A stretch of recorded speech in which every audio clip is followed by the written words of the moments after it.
Muy buenos días a todos los estudiantes de la institución educativa San José, grado noveno. El ejercicio que vamos a ver a continuación es la resolución de un típico problema de estudio de la caída libre. Prestemos mucha atención a todas las características de este modelo y lo estudiaremos ampliamente. Bueno, la ruta de aprendizaje que se ha tenido hasta el momento ha contemplado varios ítems. El primero de ellos fue reconocer el modelo rectilíneo uniforme y el modelo rectilíneo uniformemente acelerado, mirando cuáles son las limitantes que cada uno de estos modelos puede colocar al momento del desarrollo de un ejercicio. De ahí estamos buscando llegar al movimiento parabólico, es decir, un movimiento cuyo modelo de estudio establece una simultaneidad entre el modelo rectilíneo uniforme y el modelo rectilíneo uniformemente acelerado. Pero para ello no podemos pasar por alto una revisión del modelo de la caída libre. ¿Y qué es el modelo de la caída libre?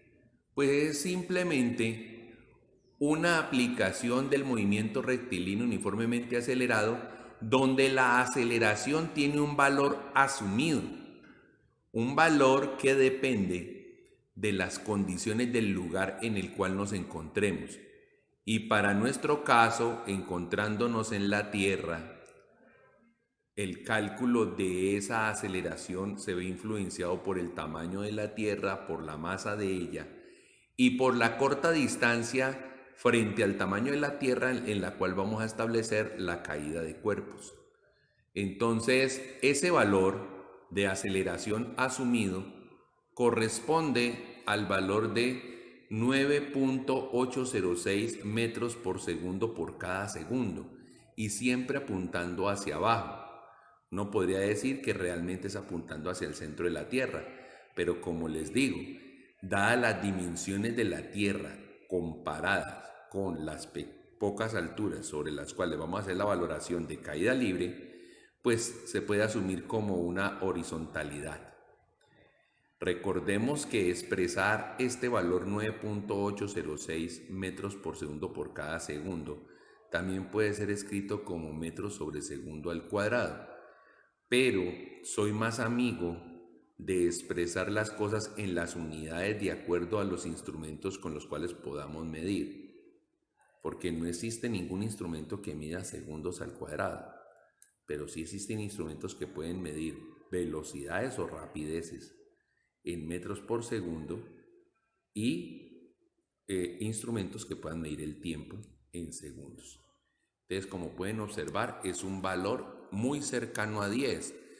Para algunos, cuando a las personas se les está evaluando sobre este tema, en el caso de una auditoría externa, pues se le facilita el hecho de que haga un redondeo de este valor hacia 10, porque lo importante es su interpretación. ¿Y qué nos está queriendo decir ese valor G? Si fuese 10, nos estaría diciendo el cuerpo a medida que va cayendo, por cada segundo que se esté moviendo, su velocidad de caída va aumentando de 10 en 10. Para el caso de nosotros, su velocidad de caída va aumentando en 9.806 por cada segundo de este. O sea que fácilmente podríamos decir que si un cuerpo está en reposo, lo soltamos y fruto de la trayectoria que está teniendo en caída libre, se demora 3 segundos en llegar al suelo, pues la velocidad con la cual se va a chocar va a ser el producto de esta aceleración por ese tiempo de 3 segundos, porque es la forma en cómo me lo está diciendo la unidad. Me está diciendo, mire, la velocidad por cada segundo va a estar aumentando en 9.8 metros por cada segundo. Entonces, de allí es de que cuando se habla de que la caída libre es una aplicación especial del movimiento rectilíneo uniformemente acelerado, pues acudimos a las ecuaciones que ya conocemos del movimiento rectilíneo uniformemente acelerado. No olvidemos que el movimiento rectilíneo uniforme solo se refiere a que el desplazamiento es igual a la velocidad por el tiempo transcurrido. Pero en el movimiento rectilíneo uniformemente acelerado, reconocíamos que hay una primera ecuación que nos dice que la velocidad final es igual a la velocidad inicial más el producto de la aceleración por el tiempo transcurrido. Pues si allí esta aceleración va a cambiar por un valor constante que se llama g, entonces esa ecuación pues se verá traducida en esta primera que estamos viendo acá en el recuadro rojo, que dice velocidad final en y es igual a velocidad inicial en y más el producto de la aceleración fruto de la aplicación de la gravedad multiplicado por el tiempo transcurrido. ¿Por qué hago hincapié en que las velocidades son en y? Porque esta misma fórmula la vamos a utilizar en el movimiento parabólico, pero tenemos que distinguir muy bien qué parte de trayectoria nos estamos refiriendo a la parte vertical y en qué parte nos estamos refiriendo a la parte horizontal. Aunque ya vendrá el momento en que vamos a hacer esa revisión. Y modificando la ecuación 2, que nos dice en su base fundamental que desplazamiento es igual a velocidad inicial por el tiempo transcurrido más el producto del valor 1 medio por el vector aceleración por el tiempo transcurrido elevado al cuadrado, pues entonces ese desplazamiento ya se va a referir solo a y esa velocidad inicial solo a y esa aceleración va a ser g. Por eso la segunda ecuación de la caída libre nos va a decir desplazamiento en y va a ser igual a la velocidad inicial en y por el tiempo transcurrido más 1 medio multiplicado por el vector aceleración fruto de la aplicación de la fuerza de la gravedad y multiplicado por el tiempo elevado al cuadrado. Recordemos que el valor que vamos a utilizar es 9.806 y vamos a hacer una práctica basado en un problema tipo. ¿Qué dice el problema? Nos dice: desde la azotea de un edificio de 300 metros de altura, es lanzada hacia arriba una pelota con un impulso tal que su velocidad inicial es de 20 metros por segundo. ¿Cuánto tiempo demorará en tocar el suelo por primera vez y con qué valor de velocidad?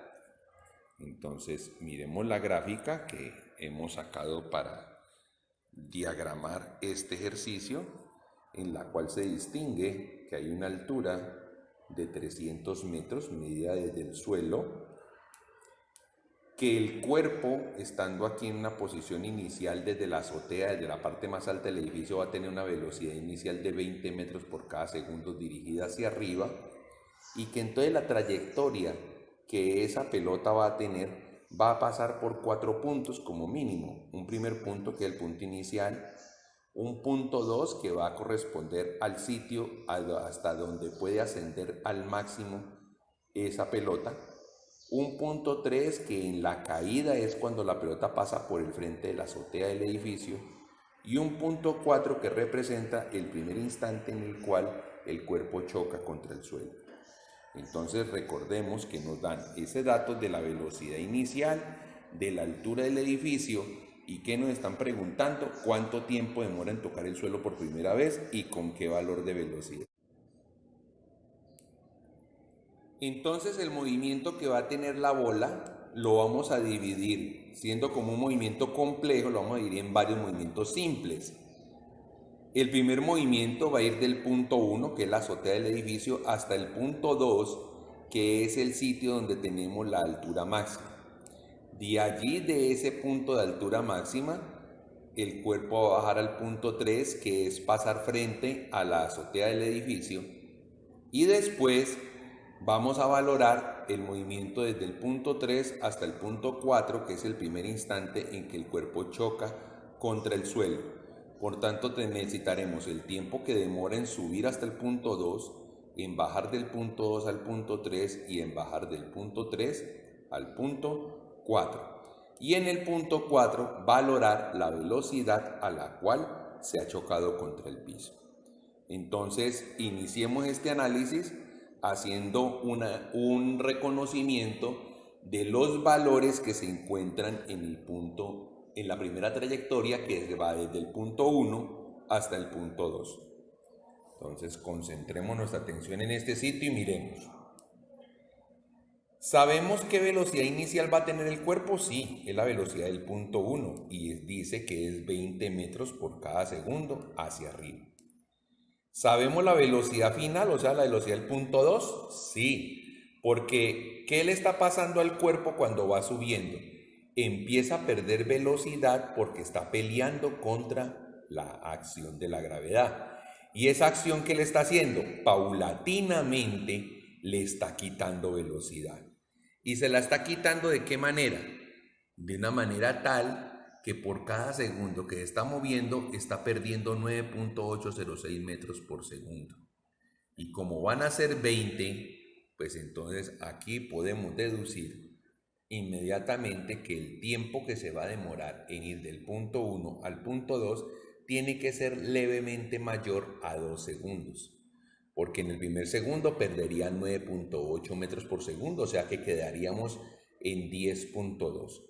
Y en el segundo ya perdería otro 9.8, pero le quedan todavía 0.4. Y esos 0.4 los tiene que perder en una fracción de segundo. O sea que sabríamos que ya el cuerpo va a tener más o menos un tiempo superior a 2 segundos para ir del punto 1 al punto 2 basado en el análisis que estamos haciendo.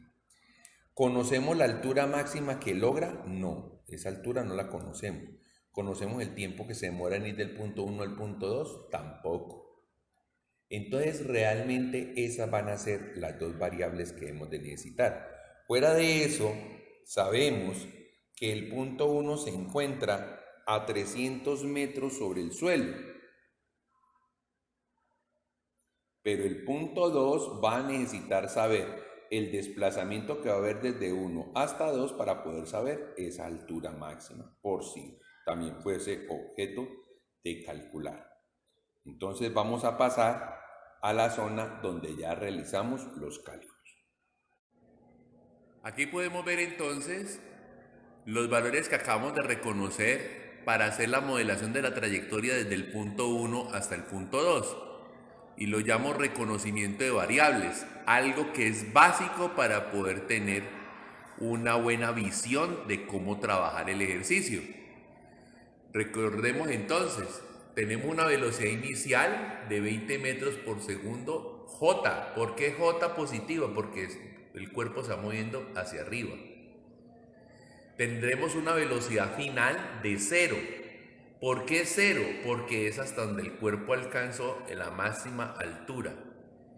Si hubiese tenido una velocidad diferente de 0, pues el cuerpo hubiera seguido subiendo. Por eso es 0 en el punto de altura máxima. La aceleración de la gravedad, que siempre será el valor G que hemos reconocido, 9.806 metros sobre segundo por cada segundo, en menos J. Entonces miremos que cuando yo haga una operación entre este vector de velocidad que está en J positivo y este vector G que está en J negativo, lo que se va a ir dando es una pérdida de velocidad. Conocemos la altura inicial o la posición inicial del cuerpo, que son 300 metros J, porque estamos midiéndolo desde el piso, desde el suelo. Y la posición final no la distinguimos, pero ¿cómo vamos a distinguir esa posición final? Una vez hayamos podido encontrar el desplazamiento y el tiempo que se demora en ascender, del cual ya tenemos una idea, que es levemente superior a 2 segundos. Si hacemos un inventario de nuestras ecuaciones, para poder saber con cuál de las dos voy a empezar, entonces miremos la primera, concentremos nuestra visión en el primer renglón. ¿Velocidad final de Y la tenemos? Sí, vale 0. ¿Velocidad inicial en Y lo tenemos? Sí, vale 20 metros sobre segundo, J. ¿Tenemos G?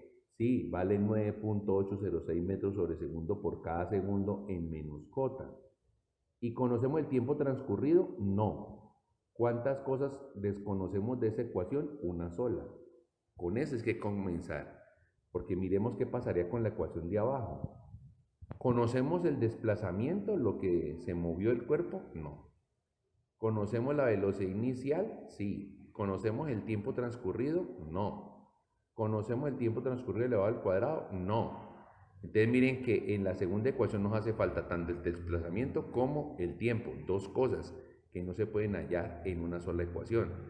En cambio en la ecuación de arriba, estoy resaltando en este momento, sí podemos trabajar porque vamos a buscar ¿qué? Vamos a buscar el tiempo transcurrido, porque la velocidad final es conocida, la velocidad inicial es conocida y g es conocido. Entonces procedamos a ver cómo. Nos dice entonces que utilizando la ecuación 1 se tendrá que... ¿Cuál es la ecuación 1? Dice entonces velocidad final igual a velocidad inicial en y más el producto de g por el tiempo transcurrido. ¿Qué está haciendo esta velocidad al lado derecho del igual? Está sumando. Pasará al otro lado ¿a qué? A restar. Entonces miremos en qué se transforma. Se nos transforma en decir que la diferencia de velocidades, es decir, velocidad final en y menos velocidad inicial en y, debe ser igual al producto de la aceleración de la gravedad multiplicado por el tiempo transcurrido. ¿Qué está haciendo la aceleración de la gravedad aquí? Está multiplicando, pasaré al otro lado a dividir. Entonces, nos va a quedar que el tiempo transcurrido va a ser igual a la diferencia de velocidades dividido por el valor de la aceleración de la gravedad. Reemplacemos. ¿Quién es velocidad final en y? 0. ¿Quién es la velocidad inicial en y? 20. ¿Quién es la aceleración de la gravedad? 9.806 metros sobre segundo por cada segundo en menos j. Si a 0 le quito 20, pues me va a dar menos 20 metros por segundo en j, pero ese menos lo vamos a incrustar en el vector direccional y me va a quedar una expresión de esta manera: 20 metros sobre segundo menos j, 9.806 metros sobre segundo por cada segundo menos j. Esto implica que aquí podemos hacer una operación entre magnitudes y cuando yo a 20 lo divido sobre 9.806 me da 2.0395 segundos, que era la deducción que ya teníamos y que decíamos, vea, el cuerpo empieza moviéndose a 20 y por cada segundo que esté en el aire va a ir perdiendo 9.8. Entonces, en el primer segundo, la velocidad ya iba a quedar en 10.2 y en el segundo segundo ya la velocidad iba a quedar en 0.4. Por tanto, necesitaba que transcurriera otro poquito de tiempo para poder lograr que la velocidad llegase hasta 0. Este valor lo podremos interpretar también como 2 segundos y 395 10 milésimas de segundo. ¿Qué vamos a hacer con ese valor? Miremos, dice, se reemplaza el valor hallado, es decir, tiempo transcurrido igual a 2.0395 segundos, en la otra ecuación, es decir, en la ecuación 2. ¿Y quién es la ecuación 2? Pues la ecuación 2 dice, desplazamiento en y es igual al producto de la velocidad inicial en y por el tiempo transcurrido más el producto fruto de multiplicar un medio por el valor de la aceleración de la gravedad por el valor del tiempo transcurrido elevado al cuadrado. Entonces generamos esos dos agrupamientos separados en paréntesis. ¿Y qué nos va a decir? Que desplazamiento va a ser igual a ¿quién? Velocidad inicial por tiempo, 20 metros sobre segundo j multiplicado por 2.0395 segundos, que cuando calculamos ese tiempo no es que su último decimal sea 5, no, sigue otra cantidad de decimales y cuando yo le he truncado en el 5 le he introducido un pequeño error al cálculo. Y ahora lo vamos a ver y por eso vamos a recalcar mucho cómo debe ser teóricamente. Ahora, reemplazamos el otro agrupamiento y nos queda un medio multiplicado por 9.806 metros sobre segundo al cuadrado menos j, multiplicado por el tiempo transcurrido elevado al cuadrado. Entonces, estas operaciones, ¿cómo nos van a salir dando? Este tiempo elevado al cuadrado va a dar 4.15956 segundos al cuadrado, que ese número terminará multiplicado por el 9.806 y dividido por el 2. Mientras la multiplicación de 20 por 2.0395 segundos me da 40.79 metros en J. Mientras este otro costado me da en menos J. Lo que vamos a encontrar entonces, ¿qué es lo que va a pasar? Que el desplazamiento va a ser igual a 40.79 metros en J más 20.39432 metros en menos J. Si factorizamos las J's, nos va a quedar una resta entre los dos elementos y al final el resultado termina siendo 20.39568 metros en J. Pero identifiquemos qué relación hay entre estos valores. ¿Qué significará este 40.79? Pues miramos que viene fruto de una velocidad multiplicada por un tiempo, y que si recordamos la fórmula principal del desplazamiento y del movimiento rectilíneo uniforme, esto significaría como la aspiración, lo que uno esperaría que el cuerpo subiera si se mantuviera el movimiento rectilíneo uniforme, es decir, sin perder velocidad, es decir, sin que la gravedad actuase sobre él, haciéndolo frenar paulatinamente. ¿Y qué significa la segunda cifra? Lo que deja de subir por cuenta de la aparición de la gravedad. Esto se tiene que interpretar como lo que deja de subir porque el movimiento es hacia arriba. Pero cuando el movimiento sea hacia abajo, va a ser la ganancia adicional que va a haber de desplazamiento por cuenta de que el cuerpo, a medida que va bajando, va cada vez más rápido. Entonces, comprendamos los términos. El primer término, velocidad inicial por tiempo transcurrido, se refiere a lo que sucedería si el cuerpo se estuviera moviendo en movimiento rectilíneo uniforme. Y la segunda parte de la ecuación, es decir, la que nace a partir del 1 medio por g por el tiempo al cuadrado, es lo que deja de subir. Si comparamos las dos cantidades, nos damos cuenta que esta cantidad corresponde a la mitad de esta. ¿Y eso a qué me lleva? Me lleva a que el cuerpo realmente lo que puede ascender es la mitad del valor que hubiese tenido si su movimiento hubiese sido rectilíneo uniforme. O sea que un cuerpo que va ascendiendo y llega hasta la altura máxima, la altura que el desplazamiento que logra tener corresponde solo a la mitad del valor que hubiese podido lograr si se hubiera mantenido en movimiento rectilíneo uniforme. Es un dato importante que ayuda a deducir muchos problemas. Ahora, ¿cuánto va a valer la posición final? Pues la posición final que vamos a hacer a la posición inicial la vamos a sumar el desplazamiento que se acaba de encontrar.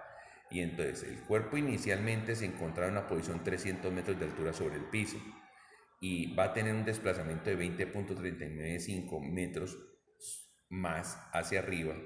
Pues entonces la altura máxima que el cuerpo va a lograr van a ser 320 metros, .39568, dirigido hacia arriba, medidos desde ¿dónde? Medidos desde el piso. Entonces ahora vamos a pasar a la modelación de la trayectoria desde el punto 2 al punto 3. Pero antes de dar este dato, quiero hablar de algo importante. Algunos de ustedes escuchando ya este relato dirán, bueno, pero es que lo que él está preguntando es cuánto tiempo demora en tocar el suelo por primera vez y con qué valor de velocidad. ¿Yo para qué necesito ese punto 3?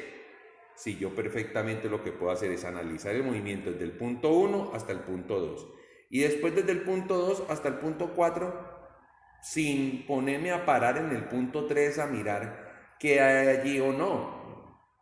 Con esos dos movimientos podría dar respuesta y es completamente cierto, pero yo los estoy instando a llegar a ese punto 3 es para que podamos hacer una deducción importantísima con respecto a estos movimientos y que nos va a servir también para tener conclusiones que nos van a conducir a un mejor análisis del movimiento parabólico. Por eso insto a que trabajemos con ese punto 3. Les dice acá, modelación de la trayectoria desde el punto 2 al punto 3. Reconozcamos variables. Vamos al modelo y ahí las vemos. Desde el punto 2 al punto 3. ¿Conocemos la velocidad inicial? Sí, es la velocidad del punto 2, 0. ¿Conocemos el desplazamiento que va a tener? Sí, porque es que sabemos que de acá hasta acá hay 20.395 metros. Y entonces volver otra vez a pasar por el frente del punto 1 implicaría que el desplazamiento va a volver a ser 20.395. Pero mientras el desplazamiento de 1 a 2 era en sentido positivo, el de 2 a 3 va a ser en sentido negativo. ¿Sabemos el tiempo que se demora bajando? No. ¿Del punto 2 al punto 3? No. ¿Sabemos las posiciones iniciales y finales? Sí. La inicial queda en el punto 320.395 metros y la posición final va a quedar en el punto igual a 300 metros, medidos ¿desde dónde? Desde el suelo. Entonces, las incógnitas que tenemos, tal cual como se muestra acá, es que conocemos la velocidad inicial, dice 0. Conocemos la G, que es 9.806 metros sobre segundo por cada segundo en menos J. Conocemos el desplazamiento, que es 20.39568 metros apuntando hacia abajo. Conocemos el punto de posición inicial, que recordemos que lo tuvimos de haber cogido los 300 metros, ya le sumó el desplazamiento anterior, o sea que está en 320.395 metros, pero ¿qué no conocemos? No conocemos ni la velocidad final, o sea la velocidad al paso por el punto 3, ni el tiempo que se demora bajando. Cuando hacemos un inventario de las ecuaciones para trabajar, miremos para la primera. ¿Conocemos la velocidad final? No. ¿Conocemos la velocidad inicial? Sí. ¿Conocemos el G? Sí. ¿Conocemos el tiempo? No. Dos cosas para la misma ecuación. No se puede trabajar con ella inicialmente. ¿Conocemos el desplazamiento? Sí. ¿Conocemos la velocidad inicial? Sí. ¿Conocemos el tiempo transcurrido? No. ¿Conocemos G? Sí. ¿Conocemos el tiempo transcurrido? No. Lo único que nos falta es tiempo transcurrido. Entonces vamos a comenzar trabajando con la ecuación 2. Y eso es lo que nos comentan acá. Nos dice, utilizando la ecuación 2 se tendrá entonces que, pues pasemos acá arriba. ¿Y qué nos va a decir? Miren la ecuación. Desplazamiento es igual a velocidad inicial por el tiempo transcurrido más 1/2 por G por el tiempo transcurrido elevado al cuadrado. Hagamos los reemplazos. ¿Quién es el desplazamiento? 20.39568 metros apuntando hacia abajo. ¿Quién es la velocidad inicial? 0. ¿Quién es el tiempo transcurrido? Es lo que andamos buscando. Este 1/2 pues es un valor que pasa como constante. Este G es 9.806 metros sobre segundo al cuadrado, apuntando siempre hacia abajo, y el tiempo transcurrido no lo hemos deducido. Cualquier número multiplicado por 0 va a dar 0, por eso aparece este 0 aquí. Y entonces, ¿qué vamos a encontrar? Que todo ese primer término se desaparece y solo queda vivo el término de 1/2 por G por el tiempo transcurrido elevado al cuadrado.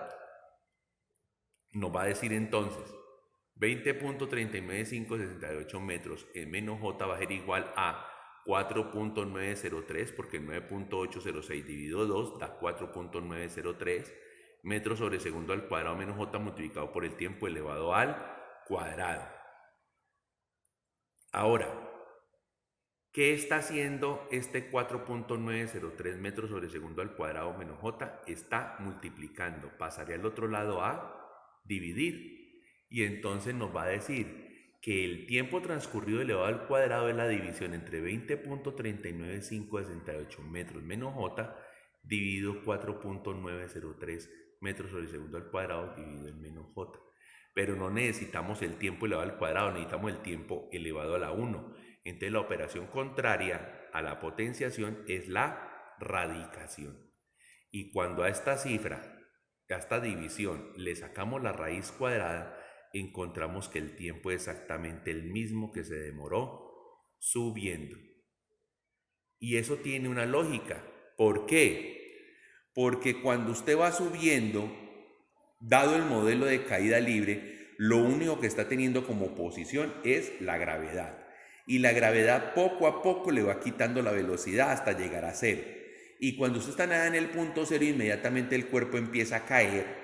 Y cuando empieza a caer, como el único que lo está influenciando otra vez es la gravedad, de la misma forma en que le fue quitando velocidad subiendo, se la va otorgando de nuevo bajando. Y por tanto, como la pista para ir de 1 a 2 es la misma que para regresar de 2 a 3, entonces el tiempo que se demora subiendo y bajando tiene que ser igual. Ahora, ¿qué dice acá? Se reemplaza el valor hallado del tiempo en la ecuación 1. ¿Y qué vamos a encontrar? Que la velocidad final es igual a la velocidad inicial más el producto de g por el tiempo transcurrido. Donde la velocidad final en y va a ser 0, velocidad inicial, más el producto de 9.806 metros sobre segundo por cada segundo en menos j multiplicado por el tiempo, que es 2.0395 segundos. Y esa multiplicación me da exactamente 20. Numéricamente igual a la velocidad inicial, pero vectorialmente en sentido contrario, por eso dice menos j. O sea, de que dado, sacamos como conclusión, que dado que el cuerpo cuando va subiendo pierde velocidad por causa de la gravedad y cuando va bajando gana velocidad por cuenta de la misma gravedad, entonces el tiempo que se demora subiendo es el mismo tiempo que se demora bajando. Eso va a ser clave para poder analizar el movimiento parabólico. Entonces ahora, como parte final, vamos a hacer la modelación de la trayectoria que hay desde el punto 3 hasta el punto 4. Vamos al dibujo y revisemos qué pasa con ese punto 3 y qué pasa con ese punto 4. ¿Quién es el punto 3? Es al paso frente a la azotea del edificio, pero ya en sentido de descenso. Y el punto 4 es el primer instante en el cual toca el piso.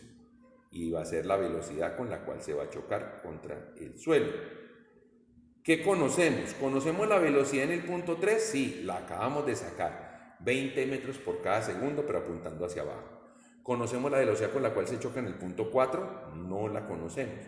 ¿Conocemos el tiempo que se demora en ir del punto 3 al punto 4? Tampoco lo conocemos. Pero lo que sí conocemos es el desplazamiento, que da 300 metros apuntando hacia dónde? Hacia abajo. Entonces, eso nos va a llevar que en los cálculos nos veamos inclinados a utilizar más bien la segunda ecuación y no la primera. Porque recordemos, en la primera dice, velocidad final en y, ¿la conocemos? No. Velocidad igual a velocidad inicial en y, que sí la conocemos, más el producto de la aceleración de la gravedad por el tiempo transcurrido, y tampoco conocemos el tiempo transcurrido. Entonces recurrimos a la ecuación 2, recordémosla. La tenemos, desplazamiento igual al producto de la velocidad inicial por el tiempo transcurrido, más un medio de la aceleración por el tiempo transcurrido elevado al cuadrado. ¿Cómo lo vamos a reemplazar? Miremos. El desplazamiento son 300 metros apuntando hacia abajo. Y eso va a ser igual a el resultado del producto de la velocidad inicial en y, que es 20 metros por cada segundo apuntando hacia abajo, multiplicado por el tiempo transcurrido. Y a esa agrupación le vamos a sumar el resultado de multiplicar el 1 medio por 9.806 metros sobre segundo al cuadrado apuntando hacia abajo y multiplicado por el tiempo transcurrido elevado al cuadrado. Cuando reemplacemos todas las cifras y hagamos las multiplicaciones, se nos va a configurar una ecuación cuadrática o ecuación general de segundo grado. Miremos entonces. Recordemos, al lado izquierdo que tenemos 300 menos j, al lado derecho que tenemos 20 menos j multiplicado por el tiempo transcurrido, y en la otra agrupación tenemos 4.903, que va a resultar de coger el 9.8 y dividirlo en 2. Y está también en menos j, pero aparece con el tiempo elevado a la 2. Entonces, esa expresión que la tenemos aquí nos va a decir lo siguiente: voy a coger esta cantidad y estas cantidades que se están ambas sumando y las voy a pasar a restar al otro lado del igual. Y al pasar a restar, ¿qué me queda? Este 4903 metros sobre segundo al cuadrado por menos j por el tiempo elevado al cuadrado pasa restando, lo tenemos aquí.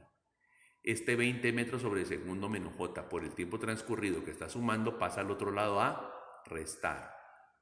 Y este 300 que está aquí a este lado pues queda sumando. ¿Qué queda al lado derecho si estos dos participantes se van? Queda un 0. Entonces miremos la operación. ¿Qué va a pasar entonces? Vamos a aplicar la ley de signos. Menos por menos va a dar más y entonces ya queda positivo la j. Menos por menos va a dar más y ya queda positiva la j. Y más por menos va a dar menos y queda ese menos acá adelante y queda positiva la j. Entonces lo que vamos a hacer ahora es factorizar la j, sacarla en factor común. Y al sacarla en factor común, ¿qué se va a producir? Tenemos la j multiplicado por, abriendo una llave, 4.903 metros sobre segundo al cuadrado multiplicado por el tiempo elevado al cuadrado, más 20 metros sobre segundo por el tiempo elevado a la 1, menos 300 igual a 0. Y cuando la tenemos ahí, ¿qué va a pasar? Sabemos que la j vale 1, entonces lo que está dentro de la llave tiene que valer 0 para poder que el producto de los dos dé 0. Y eso hace entonces que se configure que esta expresión que tenemos metida dentro del corchete sea la ecuación general de segundo grado, que a ustedes en sus cursos de álgebra se los han de explicar como ax al cuadrado más bx más c igual a 0, donde siempre se debe cumplir que el coeficiente que acompaña a la variable elevada al cuadrado debe ser mayor que 0, debe ser positivo. Y cuando eso se logra, la solución va a venir de hacer un reemplazo con respecto a cada uno de esos coeficientes, diciendo que se va a producir de la siguiente fórmula: menos b más o menos raíz cuadrada de b al cuadrado menos 4a por c, y todo eso dividido por 2 veces el valor a. Si miramos nuestra ecuación, entonces, ¿quién viene siendo las veces de x? Pues el tiempo transcurrido. ¿Quién viene siendo las veces de la a? El número 4.903 metros sobre segundo al cuadrado. ¿Quién viene siendo las veces de la b? El valor 20 metros sobre segundo. ¿Y quién viene siendo las veces de la c? El menos 300. Cuando reemplazamos, entonces, en la fórmula para la solución de la ecuación cuadrática, me va a decir menos b, menos 20, más o menos la raíz cuadrada de 20 elevado al cuadrado menos 4 veces el a por el c. Observemos que siempre se tendrá que verificar que lo que se encuentre dentro del radical sea mayor que 0, porque no existe la raíz cuadrada, la raíz par de un número negativo. Entonces, cuando hacemos la sustitución, ¿qué nos va a pasar? Este menos 20 metros sobre segundo pasa aquí, más o menos que 20 al cuadrado es 400, y 4 por 4.903 por menos 300 me va a dar más 5.883.6. Cuando hacemos, y la división abajo va a dar 2 por 4.903, que es 9.806. Entonces, el resultado, ¿qué me va a decir? A 400 le sumo 5.883, me da 6.283.6. Abajo 9.806, más o menos el menos 20. ¿Y aquí qué va a pasar? Sacamos el resultado de ese radical, de esa raíz cuadrada, y el resultado va a ser tiempo transcurrido igual a menos 20 metros sobre segundo, más o menos 79.2691 metros sobre segundo, dividido en 9.806 metros sobre segundo al cuadrado. Aquí encontramos que hay una solución que hay que desechar, la que sería que va con el menos. ¿Por qué? Porque me daría menos 99 dividido en 9.8. Esa división se puede hacer, pero el resultado es un tiempo transcurrido negativo. ¿Y a ustedes se les devuelve el reloj? No. Entonces solo podemos aceptar la respuesta con el positivo y nos dirá menos 20 más 79 dividido en 9.8. Y eso termina siendo ¿qué? Eso termina siendo tiempo transcurrido igual a 59.2691 metros sobre segundo dividido 9.806 metros sobre segundo al cuadrado. Y el resultado va a ser un sorprendente 6.0441 segundos. Lo que implica entonces que, vamos al dibujo, el cuerpo partiendo en velocidad 20 para llegar hasta velocidad 0 se gastó 2.0395 segundos. Para pasar de velocidad 0 a la misma velocidad de 20 pero bajando, el cuerpo se demoró otros 2.0395 segundos. Pero para pasar de una posición ya bajando a 20 metros por segundo y rematar en el piso, se echó 6 segundos. Venga, ¿y por qué? Si esto que hay que recorrer acá son 300 metros, en cambio aquí apenas eran 20.3 metros, porque aquí apenas se va a demorar 6, pues porque el cuerpo viene cayendo y cada vez va más rápido, y como cada vez va más rápido, pues entonces se va a demorar menos tiempo en tocar el piso. Y eso es lo que precisamente vamos a mirar aquí en esa etapa final. Nos dice entonces, ¿cuánto es el tiempo en que el cuerpo demora en tocar el piso por primera vez? La suma del tiempo de subida más el tiempo de bajada hasta la azotea más el tiempo desde la azotea hasta el suelo. ¿Cuánto nos dice? Nos dice que da 10.1231 segundos. Y reemplazando ese valor del tiempo en la primera ecuación, vamos a poder encontrar a qué velocidad se choca.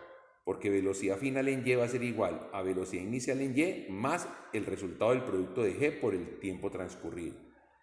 Esta velocidad es 20 apuntando hacia abajo y a eso le vamos a sumar 9.806 metros sobre segundo al cuadrado por menos J multiplicado por el tiempo que es 6.0441 segundos. Y la sumatoria de la multiplicación de estos dos más el 20 nos va a dar que la velocidad a la cual el cuerpo choca contra el piso son 79.26 metros por cada segundo apuntando hacia abajo. Entonces, después a este ejercicio, lo que le vamos a colocar son coeficientes de amortiguación para poder expresar cómo seguirá elevándose el cuerpo. Pero podemos proyectar un poco y decir, si el cuerpo al chocar contra el piso en el punto 4 perdiese una cierta cantidad de energía, ¿será posible que el punto 5 llegue hasta el punto 3? Lo más seguro es que no. Entonces ese ya va a ser parte de un siguiente cálculo en un siguiente video. Muchas gracias por su atención.